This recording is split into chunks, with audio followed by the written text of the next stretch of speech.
നിങ്ങളുടെ പാർട്ട്ണർ ഒരു porn addict ആണോ? എങ്ങനെ ഇത് പരിഹരിക്കാം?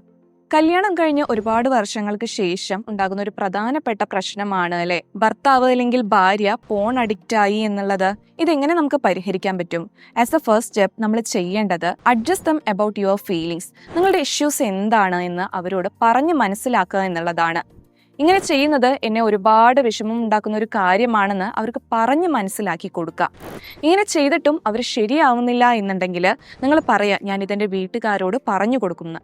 ഒരിക്കലും നിങ്ങൾ വീട്ടുകാരോട് അത് പറയാൻ പാടുള്ളതല്ല, ജസ്റ്റ് അവരോട് ഇങ്ങനെ പറഞ്ഞാൽ മതി. ഇതൊന്നും വർക്കൗട്ട് ആവാത്ത ഒരു അവസ്ഥ വരികയാണെന്നുണ്ടെങ്കിൽ നിങ്ങളുടെ കുടുംബത്തിലോ അല്ലെന്നുണ്ടെങ്കിൽ ഫ്രണ്ട്സിലോ പക്വമായി കാര്യങ്ങൾ ഡീല് ചെയ്യാൻ കഴിയുന്ന ആരോടെങ്കിലും കാര്യങ്ങൾ പറയാം. ഒരിക്കലും മറ്റുള്ളവരോട് പറഞ്ഞു നടക്കുന്ന ഒരാളോട് ഇക്കാര്യങ്ങൾ പറയാൻ പാടില്ല. സോ ഇത് കേൾക്കുന്ന ആള് പക്വമായി കാര്യങ്ങൾ ഡീല് ചെയ്യാൻ കെൽപ്പുള്ള ഒരാളായിരിക്കണം. ആ ഒരാള് നിങ്ങളുടെ ഭാര്യയോടോ അല്ലെങ്കിൽ ഭർത്താവിനോടോ കാര്യങ്ങൾ ശരിയായ രീതിയിൽ മനസ്സിലാക്കി കൊടുക്കുക. ഇതൊന്നും നടക്കുന്നില്ല എങ്കിൽ better option go for A counselling എന്നുള്ളതാണ്. കൗൺസിലിംഗിനായി താഴെ തന്നിട്ടുള്ള നമ്പറിലേക്ക് കോൺടാക്ട് ചെയ്യൂ.